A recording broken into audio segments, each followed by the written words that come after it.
Hello students, कैसे हैं आप लोग। Welcome to this session. My name is doctor Kavita Rawat, your English teacher from ICT virtual class. Today we are going to continue the same chapter, that is the sound of music part 1। तो part 1 हम कर रहे थे बच्चों, और आज complete करेंगे उसे, और later we will discuss the question answer, और उसके बाद पार्ट 2 करेंगे। क्लियर। तो पार्ट 1 में हमने किसकी बात करी थी? ग्लैनी अवलिन की बात करी थी, जो है धीरे धीरे जो है gradually she lost her hearing power, और किस तरह से उसने गिव अप नहीं करा था, continue her journey in the field of Music. तो कई लोग होते हैं ना, गिव अप कर देते हैं, अरे भाई अब मैं कैसे करूंगा, मैं सुन नहीं सकता हूँ। बट उसने जो है गिव अप नहीं करा और continue her journey in the field of music.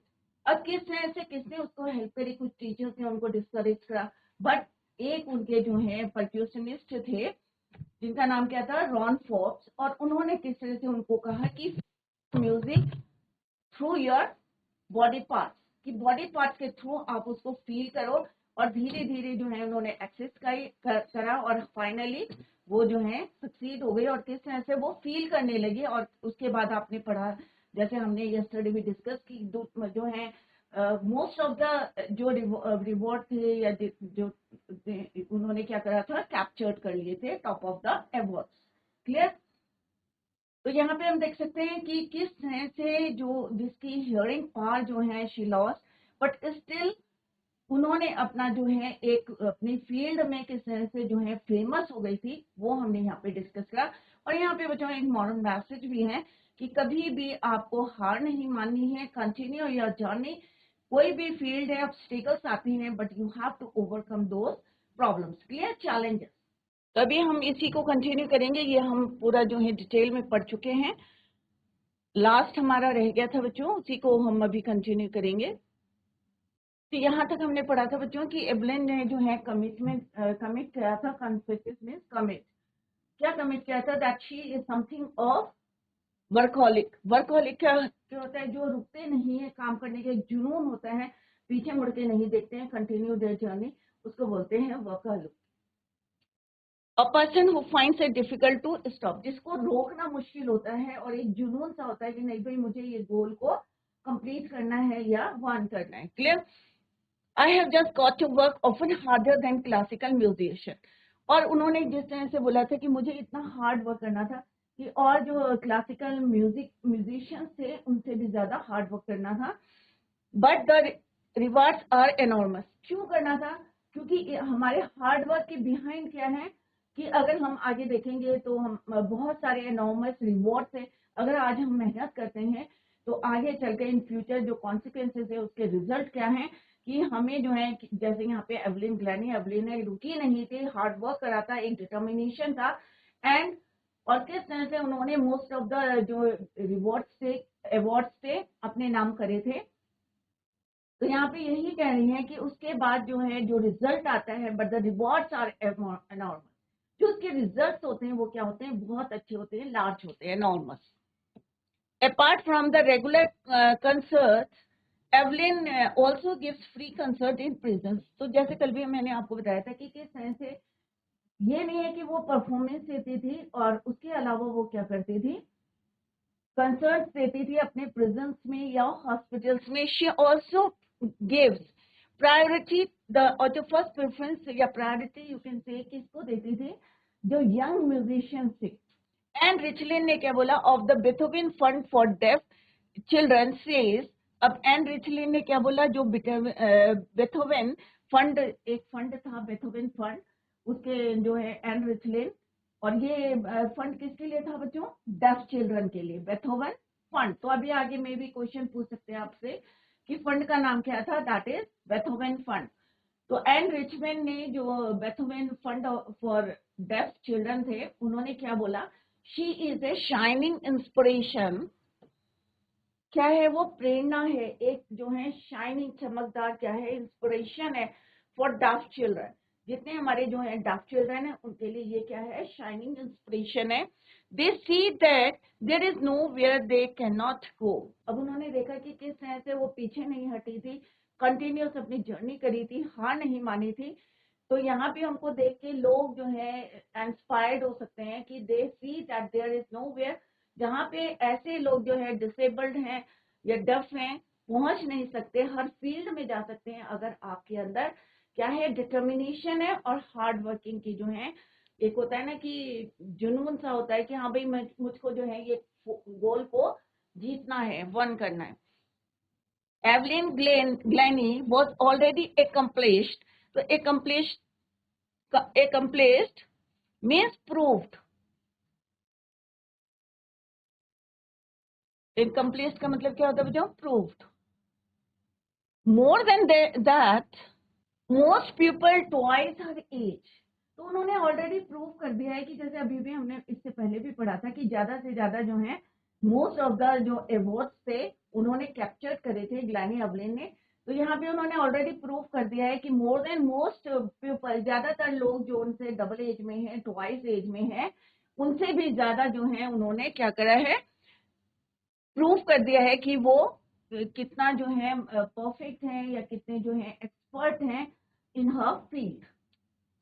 She has brought percussion to the front of the orchestra. अब percussion क्या होते हैं, बहुत सारे डिवाइस होते हैं म्यूजिक में, तो उन्होंने जो पीछे बजाए जाते थे, राइट, उनको उन्होंने क्या करा, brought those instruments to the front of the orchestra. उनको जो है सामने जो पीछे बजाए जाते थे, किसकी वजह से, ग्लैनी एवलिन की वजह से उनको कहाँ बजाने लगे, front of the orchestra, and demonstrated that it can be very moving. She has given inspiration to those,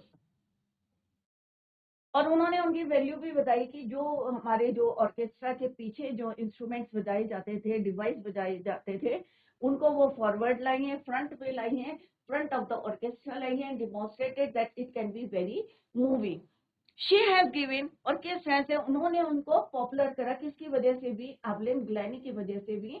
she has given inspiration to those who are handicapped, और ये किसकी जो है इंस्पिरेशन बनी है, जो कि हैंडीकैप्ड है, people who like to her, जो उनकी तरह थे, डेफ थे, who look to her and say if she can do it। और ऐसा नहीं है कि उन्हीं के लिए इंस्पिरेशन थे, हमारे लिए भी है कि जब वो कर सकती है तो हम क्यों नहीं कर सकते, क्लियर। तो उन्होंने further she said if she can do it, कि जब मैं कर सकती हूँ, I can, if she can do it I can, कि जब वो कर सकती है तो मैं क्यों नहीं। And not the least, she has given enormous pleasure to millions, और उन्होंने ये जो खुशी दी है, प्लेजर दिया है, डिलाइट जो है हुए हैं लोग, मिलियंस ऑफ लोग को खुशियां दी हैं, किसने, ग्लैनी एवलिन ने, क्लियर। तो हमने पहले भी पढ़ा था कितने एफर्टलेसली जो है वो अपना जो प्रोग्राम देती थी, अपना परफॉर्मेंस देती थी एफर्टलेसली, क्लियर। कई लोगों को होता है बहुत मेहनत करनी पड़ती है, बट गॉड गिफ्टेड थे, जैसे यहाँ पे हमने पहले भी पढ़ा था कि किसने बोला था बच्चों, एक परक्यूशनिस्ट थे जेम्स ब्लेस, और उन्होंने कहा था God may have taken her hearing power, but he has given, he किसके लिए लिखा है, यूज करा है बच्चों, भगवान के लिए। God has given her back something extraordinary, क्योंकि जो हम सुन सकते हैं, what we hear she feels, वो क्या करती है, उसे फील करती है और हमसे बेटर करती है, राइट। तो ये किसने बोला था, जेम्स ब्लेस ने, और किसने हेल्प करी थी उनको, रॉन फोर्ब्स ने। तो ये दो तीन नाम जो है, नेम है आपको, you have to learn these names, clear. तो this part is written by Deborah Cowley, right. तो किसने लिखा है, डेब्रो कॉली। तो this is the first part of this chapter, sound of music. और 1991 में उनको अवार्ड मिला था, कौन सा अवार्ड मिला था बच्चों, कल भी हमने बताया था आपको, Philharmonic society prestigious soloist of the year award, clear. और जैसे अभी मैंने आपको बताया था, जेम्स ब्लेस ने क्या बोले थे, ये लाइन जो है बहुत इंपॉर्टेंट है, कि भगवान ने जो है may have taken her hearing but has given her back something extraordinary, what we hear she feels, जो हम सुनते हैं और हमसे भी बेटर वो जो है फील करती है, एंड शी एक्सप्रेसेस इट मतलब इतना ब्यूटीफुली जो है उसको expresses music so beautifully. Clear?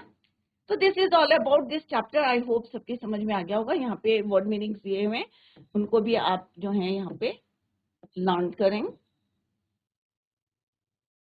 तो अभी हम यहाँ पे समरी डिस्कस करते हैं। Let's discuss the summary. Evelyn Glennie was deaf. She was, अब यहाँ पे वाज डेफ, डेफ थी, बट आपको भी पता है कि सिंस बर्थ नहीं थी, धीरे धीरे ग्रेजुअली जो है उन्होंने लॉस्ट हर हियरिंग पावर। तो Glennie was deaf, she was 17 years old and was nervous और excited। तो हमने ये दो वर्ड पढ़े थे, नर्वस भी थी, थोड़ी एक्साइटेड भी थी। क्यों थी? क्योंकि उनका फर्स्ट डे था वहां पे लंदन में रॉयल एकेडमी ऑफ म्यूजिक में। As it was her first day at the prestigious Royal Academy of Music in London। क्यों इतना घबराई हुई थी या एक्साइटमेंट था? क्योंकि एक वो छोटे से स्कॉटिश फॉर्म को बिलोंग करती थी और अभी जा रही थी वो लंदन के Royal Academy of Music. Being deaf was a challenge for her. Evelyn became deaf gradually, एकदम से नहीं हुआ था, धीरे धीरे हुआ था, right? Because according to her mother she could barely hear at the age of 8। जब 8 साल की थी थोड़ा थोड़ा सुनती थी, बट ग्रेजुअली जो है किस तरह से उनके पेरेंट्स ने उनको एडवाइस दिया था कि उनको डेफ स्कूल में भेजो या fitted the air device. Clear? According to her mother, she could barely hear at the age of 8 and year after year she became deaf। और धीरे धीरे, और क्यों हुई थी बच्चों? उनकी जो नर्व्स थी वो क्या हो गई थी? वीक हो गई थी। She suffered from severe nerve damage. तो रीजन क्या था उनका डेफनेस का? Severe nerve damage. जो नर्व थी वो वीक हुई और फिर डैमेज हो गई। Evelyn obsession with music encourage her to play the xylophone. और जैसे हमने पढ़ा था कि एक दिन उसने जो है नोटिस करा एक लड़की क्या बजा रही थी? Xylophone, and decided to play that instrument. All the teachers discourage her because of hearing pass.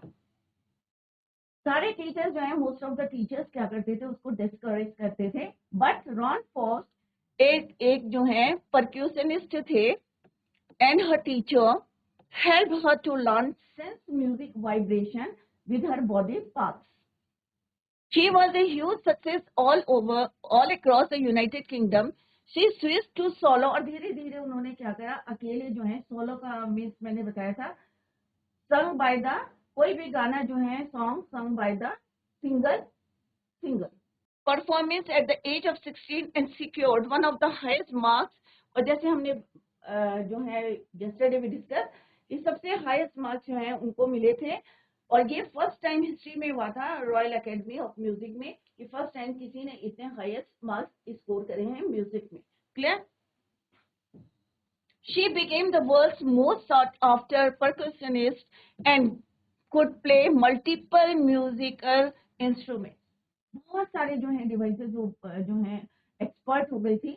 She also learned French and Japanese। और फ्रेंच और जापानीज कैसे लर्न करी थी ये यहाँ पे जो है एक्सप्लेन नहीं किया गया है, but she learn 2 more languages, that is French and Japanese। Most tingled her skin and hairs।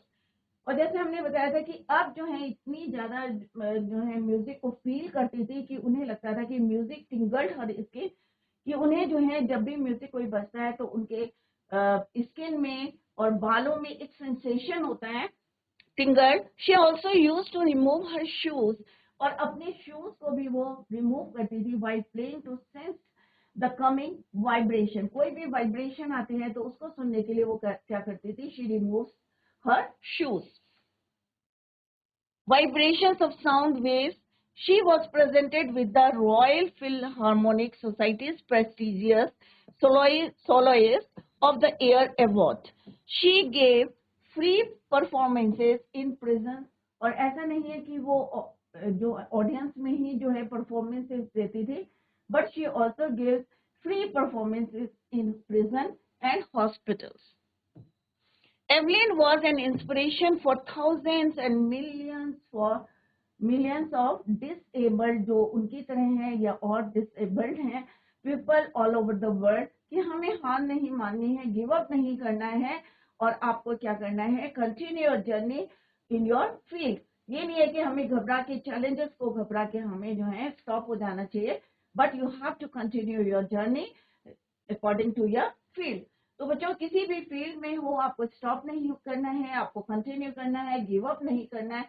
जैसे यहाँ पे हमने ग्लेनी एवलिन के बारे में पढ़ा था कि किस तरह से gradually she lost her hearing power, but still वो पीछे मुड़ के उन्होंने नहीं देखा, continue her journey in the field of music. और किस तरह से उन्होंने इतने अवार्ड बने और कितने लोगों की इंस्पिरेशन बनी है, of thousands and millions of जो है डिसेबल्ड पीपल थे ऑल ओवर द वर्ल्ड। ये नहीं है कि अपने कंट्री में था, all over the world. Clear? तो this is all about this poem. तो हियरिंग एड इसको बोलते हैं बच्चों, जो कान जो सुनते नहीं है उनके कान के जो कोई डिवाइस लगाते हैं उसको बोलते हैं हियरिंग एड। यहाँ पे ये ज़ाइलोफोन की फोटो लगी है बच्चों। अब जब पूरा चैप्टर कंप्लीट हो गया, we also discuss the summary. I hope it is clear to you कि आपने देखा कि किस तरह से एक छोटी सी लड़की ने अपनी जर्नी को हार नहीं मानी है, गिव अप नहीं करना है।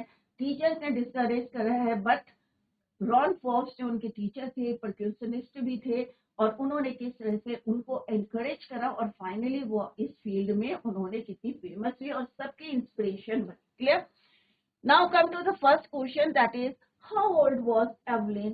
तो आई होप ये वाला आंसर जो है सारे बच्चों को आता होगा। How old was Evelyn when she went to the Royal Academy of Music. तो फर्स्ट में हमने यही पढ़ा था कि वो रॉयल एकेडमी ऑफ म्यूजिक में गई थी, तो कितने साल की थी बच्चों? It is very simple question. तो एवलिन वाज कितने साल की थी बच्चों? 17 years old. So Evelyn was not even 17 when she went to the, she was 17 when she went to the Royal Academy of Music. दिखती नहीं थी 17 ईयर की, बट कितने साल की थी वो? 17 ईयर की थी। राइट? नेक्स्ट क्वेश्चन है, when was her deafness first notice. सबसे पहले कब उनकी डेफनेस को नोटिस किया था? तो कब किया था बच्चों? When she was 8 years old. तो यहाँ पे भी पूरा लिख सकते हैं, Evelyn was 17 years old when she went to the Royal Academy of Music. तो when was her deafness, तो यहीं से आपको स्टार्ट करना। Her deafness was noticed when she was 8 years old. कितने साल की थी? 8 साल की। When was it confirmed? Confirmed कब करा था? When she was 11 years old. Clear बच्चों? तो कब नोटिस करा था उनकी मदर ने? When she was 8 years old. और कब कंफर्म हुआ था? When she was 11. So her deafness was noticed when she was 8 years old. It was confirmed by the time she was 11. Who helped her to continue with music? कई बार हमने repeat करा है बच्चों, किसने उनको जो है हेल्प करी थी टू कंटिन्यू विद म्यूजिक? तो किसने करी थी बच्चों? एक परक्यूशनिस्ट थे, उनका नाम क्या था? Ron Fox. तो Ron Fox help her to continue with music. What did he do and say? क्या कहा था उन्होंने? क्योंकि उन्होंने स्पॉटेड करी थी कि उनकी पोटेंशियल कैपेबिलिटी को या एबिलिटी को. He spotted her potential and said, "Don't listen through your ear." उन्होंने क्या कहा था कि अपने एयर से इसको मत सुनो. Try to sense it some other way. किसी दूसरे तरीके से इसको सुनने की कोशिश करो. He began by tuning 2 large drums to different notes. और हमने अभी पढ़ा था कि 2 large drum लाए थे और different notes उसमें उन्होंने जो है म्यूजिक के डाले थे, और किस तरह से उनकी प्रैक्टिस करा के फाइनली वो सक्सेस हो गई थी. Name the various places and causes for each Evelyn performs. Evelyn performed. Clear? Evelyn perform free concert. कहाँ करती थी? प्रिजन में करती थी, हॉस्पिटल्स में करती थी. तो ये अभी हमने जस्ट वी कंप्लीटेड कि किस तरह से Evelyn perform free concert in prison, hospital. She made music her life and perform many regular concert. Clear बच्चों? तो ये छोटे छोटे क्वेश्चंस हैं जो आपको आने चाहिए, क्योंकि अगर हम लाइन वाइज जो है डिटेल में स्टडी करते हैं या एक्सप्लेन करते हैं तो ये क्वेश्चंस जो हैं ऑलरेडी कवर हो जाते हैं while you are reading the chapter. Now let's discuss the MCQ question, multi choice question. तो यहाँ पे ऑप्शंस दिए रहते हैं बच्चों. अगर आपकी चैप्टर समझ में आता है, क्योंकि यहाँ पे हम एक एक वर्ड, एक एक लाइन जो है आपको एक्सप्लेन करते हैं, तो it is very easy for you to give the answer. तो फर्स्ट क्वेश्चन क्या है बच्चों, which of the following character face the loss of hearing in this story. अब यहाँ पे डिफरेंट कैरेक्टर्स के नाम दिए हैं और यहाँ पे पूछा गया है कि किसने फेस करी है loss of hearing in this story. Evelyn James, Evelyn Glennie, Bismillah Khan, Jimmy Glens. तो कई बार आपको लगता होगा एवलिन एवलिन है, तो but it's right answer is your Evelyn Glennie, क्योंकि फर्स्ट स्लाइड से ही हम इनका नाम पढ़ते आ रहे हैं। एवलिन ग्लैनी जब 17 इयर्स की थी तो थोड़ी सी नर्वस थे, एक्साइटेड थे, क्योंकि उनका फर्स्ट डे था royal Academy of music in London. Clear? What was her age when she went to the prestigious Royal Academy of Music in London? तो कितने साल की थी वो जब वो रॉयल एकेडमी ऑफ म्यूजिक गई थी लंदन में? वो 17 year old. 15 years, 16 years, 17 years. So its right answer is your 17-year-old. How was she realized about the approaching train by feeling it? जब ट्रेन जो है अप्रोच कर रही है, आपके पास आ रही है, तो आप कैसे फील करते हो, या ग्लैनी ने कैसे फील करा? साउंड से, क्राउड से, वाइब्रेशन, या ऑल ऑफ दीज? तो जो वाइब्रेशन होते हैं उसको फील करके she realized about the approaching train by feeling its vibration. तो हमें भी कई बार लगता है ना कि हमें आवाज नहीं सुनाई देती है, बट हम वाइब्रेशन जो होती है उसको हम फील कर सकते हैं। तो यहाँ पे ग्लैनी के लिए पूछा है, तो through by feeling vibration. Where was Evelyn Glennie lived in?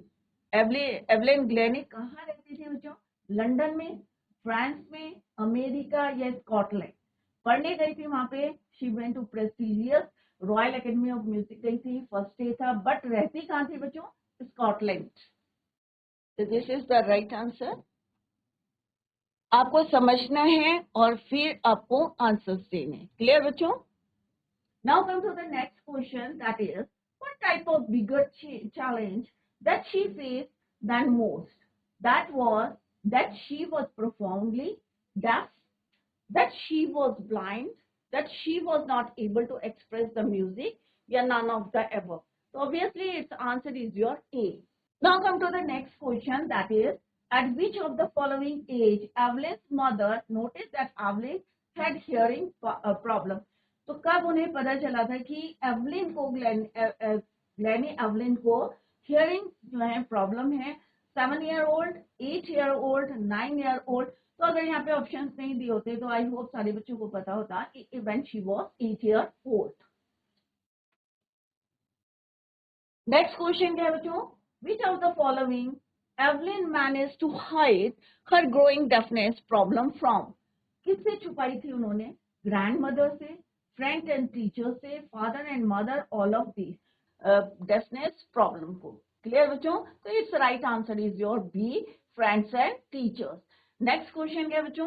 When did Evelyn says everything suddenly looked black? तो बच्चों मैंने उस समय भी आपको बताया था कि it is a very important line, कि कब उन्हें लगा था कि ये जो है ब्लैक हो गया है। तो it is your black.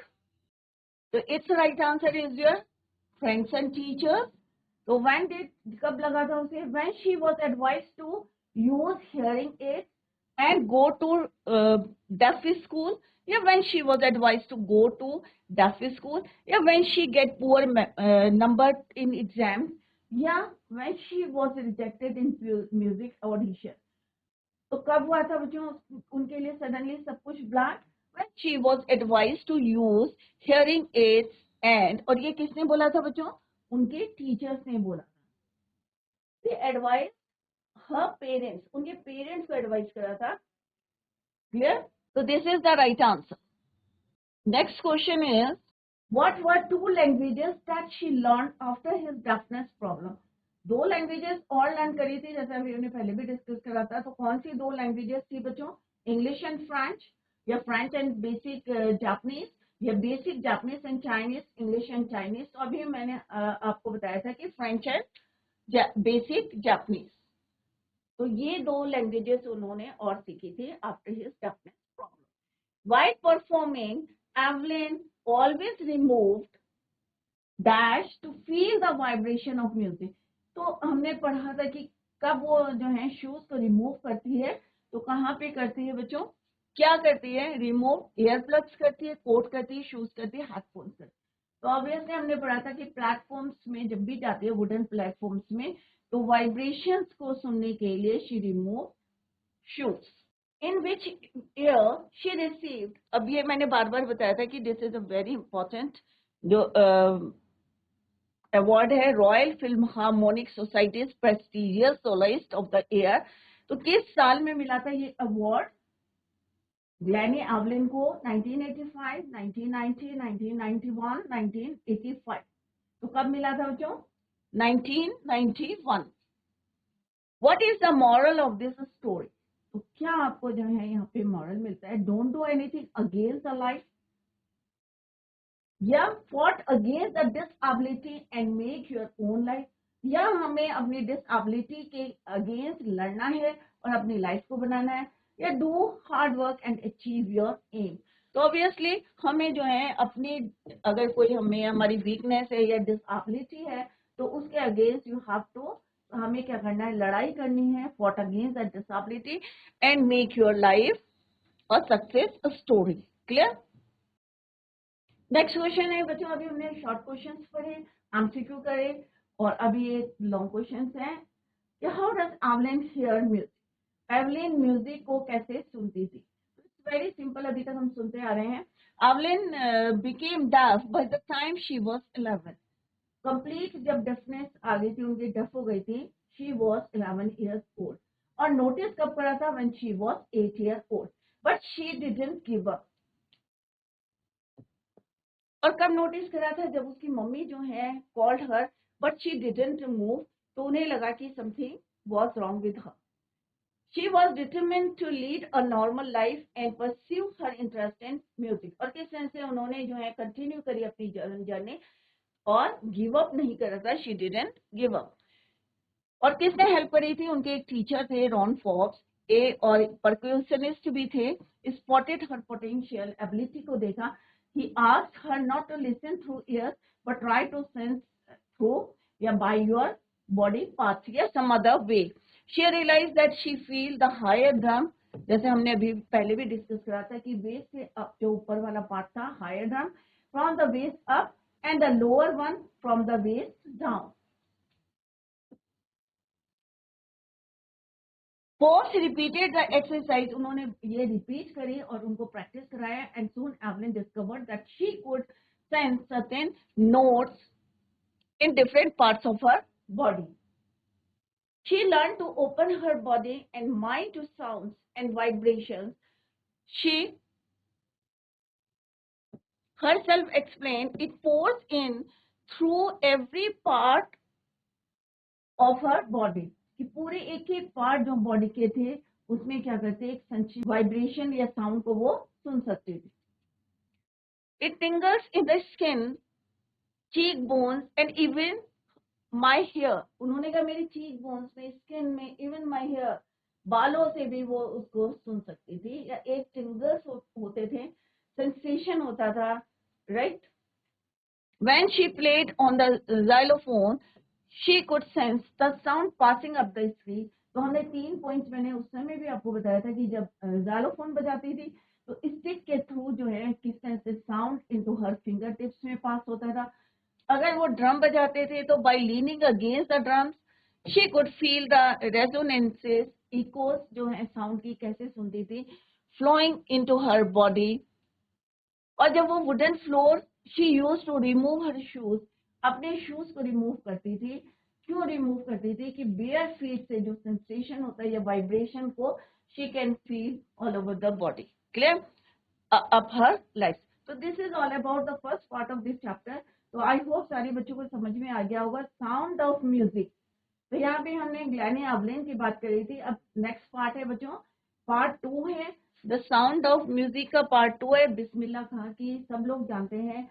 He is very well known और famous person in the world, पूरे वर्ल्ड में. और किसके लिए फेमस है? शहनाई के लिए. तो सबको जब भी शहनाई का वर्ड अगर आता है तो आपको माइंड में क्या स्ट्राइक करता है बच्चों? कि जरूर कोई शादी होगी, वेडिंग होगी, या कोई जो है सेरेमनी होगी, या कोई ओकेशन होगा। तो और दूसरा नाम हमें अगर शहनाई कोई बोलता है तो क्या स्ट्राइक करता है? बिस्मिल्लाह खां, राइट।